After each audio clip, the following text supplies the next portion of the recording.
magaalada Johannesburg ee dalka Koonfur Afrika ayaa iyana xalay munaasabadaasi 250 guurada ka soo wareegtay xilligaasi dalka Soomaaliya gumaysigii oo ka kacay waxa lagu qabtay isla magaaladaas wariyaheena Cabdinasir Soomane ayaa warbixinta noo soo diray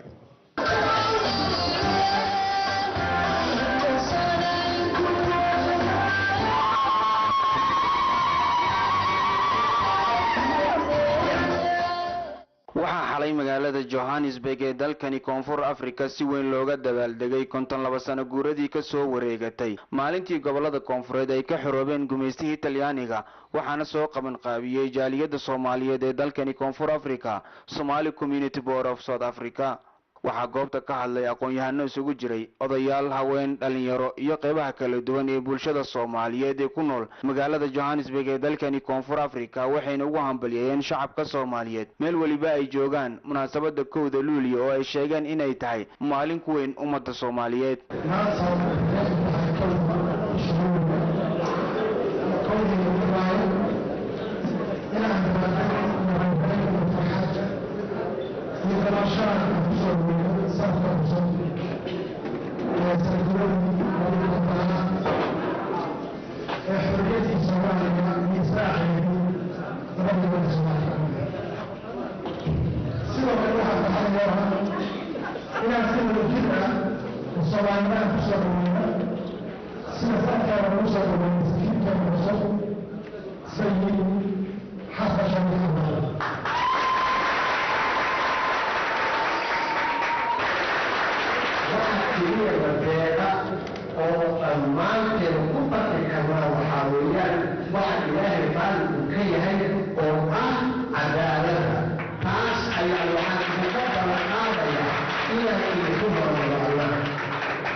munaasabadani 1da Luuley ee xalay lagu qabtay magaalada Johannesburg ee dalkani Koonfur Afrika ayaa ka duwaneed munaasabadihii hore iyadoo ay ku soo aaday xilli uu dalka ku sugan yahay safiirka safaaradda Soomaaliya ee dalka Koonfur Afrika ee dhawaantan dawladda ku meel gaarka Soomaaliya u soo magacaaday dalkani Koonfur Afrika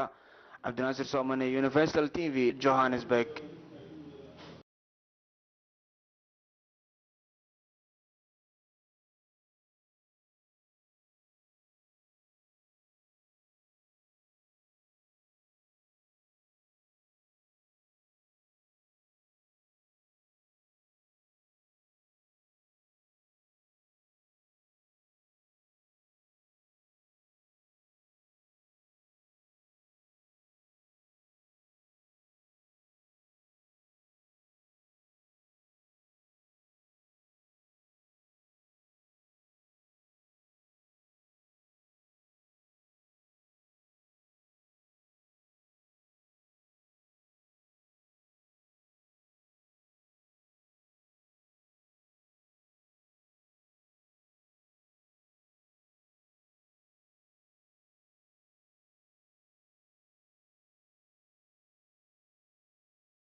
halgan kooxda Manchester oo iyaguna safar dheer soo galay kooxda Streatham oo iyaguna markaas dhinaca saban kooxda